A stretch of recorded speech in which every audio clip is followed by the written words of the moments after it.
J'ai récemment sorti une vidéo sur des vieilles théories One Piece qui aujourd'hui paraissent assez choquantes au vu de l'histoire qu'on connaît, des théories qui ont l'air complètement farfelues et tirées par les cheveux, mais il faut savoir qu'il y a aussi eu de vieilles théories qui, elles, se sont confirmées. Et c'est ce qu'on va voir dans cette vidéo. Objectif 5000 pouces bleus, abonnez-vous pour augmenter ma prime et pour ne pas manquer votre dose de contenu original sur One Piece chaque semaine, et sans plus attendre, on peut commencer.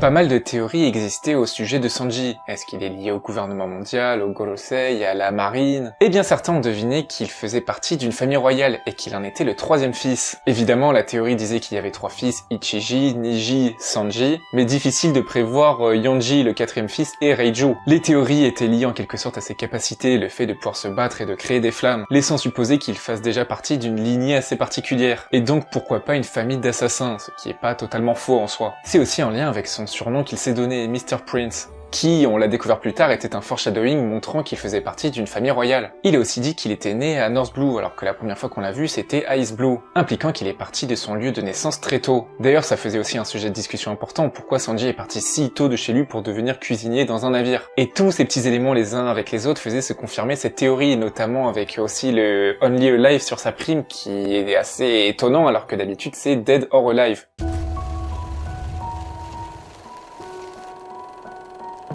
Cette théorie, je l'ai vue sur une vieille vidéo YouTube. Et ce qui est triste, c'est que beaucoup sont allés mettre des dislikes car ils trouvaient la théorie complètement farfelue, complètement tirée par les cheveux, du grand n'importe quoi. Mais aujourd'hui, elle est bel et bien confirmée. C'est la théorie selon laquelle Barbe Noire ne dort pas. Il se base sur une discussion de Sanji et Luffy à Drum Island. Luffy dit que quelqu'un lui a dit que les habitants des îles enneigées ne dorment pas, et il enchaîne en disant que c'est quelqu'un dans un bar dans un village qui lui a dit. Et à ce moment de l'histoire, Luffy a été à 3 villages différents. Celui de Nami, celui d'Usopp et le sien, le village de Fushia. Et dans ce village, quand on pense à un bar, évidemment on pense au bar où il était avec Shanks. Shanks qui connaissait Barbe Noire. Il se base aussi sur ce dessin de Teach qui est enfant et qui pleure alors qu'il fait nuit. C'est assez mystérieux pourquoi il est en train de pleurer, pourquoi il dort pas, justement c'est la nuit. Et il se questionne aussi sur pourquoi Barbe Noire s'est rendue sur Drum Island, une île enneigée. Et au final, avec quelques autres éléments, il arrive à en déduire que Teach ne dort pas. Et c'est vrai que sans savoir, on peut se dire mais c'est quoi cette théorie? Il raconte n'importe quoi. Et pourtant, c'était bel et bien le cas.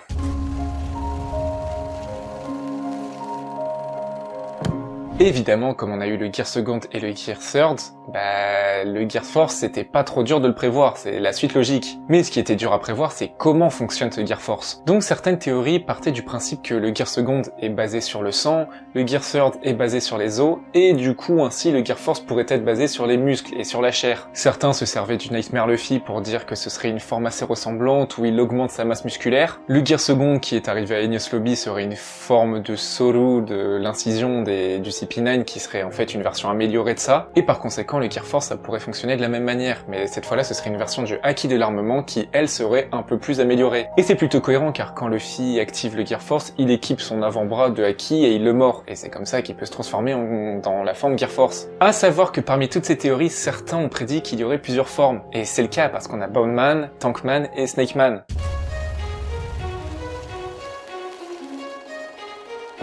Il faut savoir qu'à l'époque, cette théorie c'était une des plus connues. Lola serait la fille de Big Mom. Une théorie qui commençait à se vérifier petit à petit lorsqu'on se basait sur l'apparence de Lola et qu'on a vu aussi le Jolly Roger et l'apparence de Big Mom, juste sa silhouette. Sur le drapeau, on y voit de grosses lèvres rouges et des cheveux roses, mettant en commun les deux personnages. Lola a donné une vivre carte de sa mère, en disant qu'elle est dans le Nouveau Monde. Et un membre de son équipage a dit « Waouh, la mère de Lola est une pirate exceptionnelle ». C'est vrai que les théories qui se basent sur les ressemblances sont parfois assez farfelues. Je donne un exemple, la théorie de Brook qui est le père de Aokiji. Bon, je dis ça, mais autant dans 2 ans on découvre que c'est la vérité, et là je suis dans la sauce. Mais voilà, vous avez compris qu'il y en a beaucoup qui se basent sur « Ok, tel personnage a les cheveux roses, tel personnage a les cheveux roses, hop, ils sont frères et sœurs », alors que souvent c'est pas trop le cas, il y a beaucoup de diversité dans One Piece. Mais cette fois, vous le savez, c'était bel et bien le cas, et ça a été confirmé plusieurs années après, lorsque ça a été évoqué par Big Mom elle-même, et aussi qu'on a découvert sa sœur jumelle Charlotte Chiffon.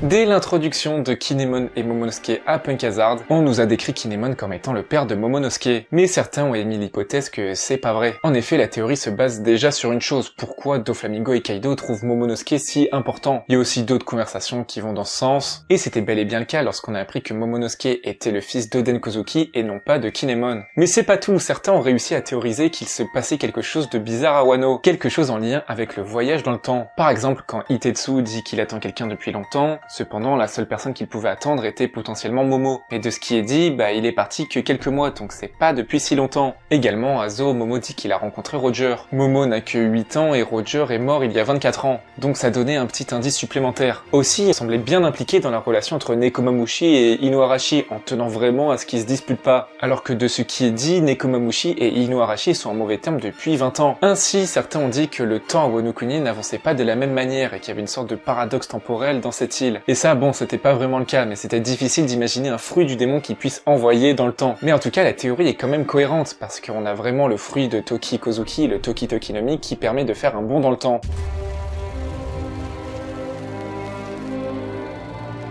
Des théories ont prédit le fait que Buggy deviendrait Shishibukai. En effet, son lien avec Roger et Shanks en fait directement un personnage qui suscite notre intérêt, et pas simplement un antagoniste lambda. Le fait également qu'ils soient un personnage qui s'en sorte un peu tout le temps de manière inattendue, car très chanceux, laissant supposer qu'il pourrait devenir grand corsaire, voilà, de manière assez inespérée et inattendue. Après les événements de Marineford, nous pouvons voir qu'il reçoit un message du gouvernement mondial, mais nous ne savons pas de quoi il s'agit concrètement. Il a eu un nouvel équipage composé des évadés d'Impel Down, faisant de lui un capitaine avec un grand équipage. Et ainsi, pas mal de fans ont fait des théories sur le fait qu'il allait devenir grand corsaire. Cette théorie a été confirmée près de 120 chapitres plus tard.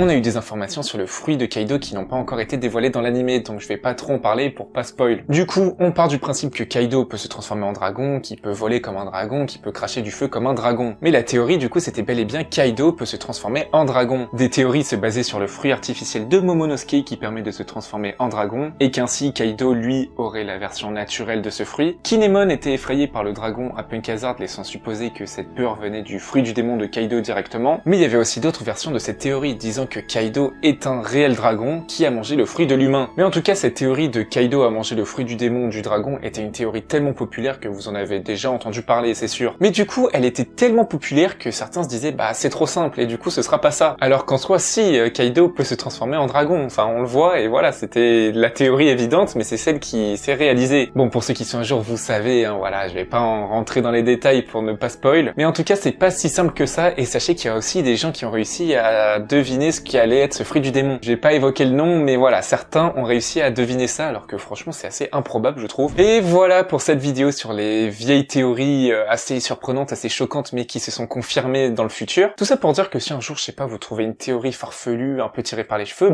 il faut savoir qu'elle peut être vraie au final. Mais voilà, si une théorie est cohérente, ça veut pas pour autant dire qu'elle va se réaliser, et à l'inverse, si une théorie est un peu farfelue, même si elle reste logique, pourquoi pas? En tout cas, si cette vidéo vous a plu, n'oubliez pas le pouce bleu, abonnez-vous pour augmenter ma prime, on se retrouve pour une prochaine vidéo. Ciao tout le monde!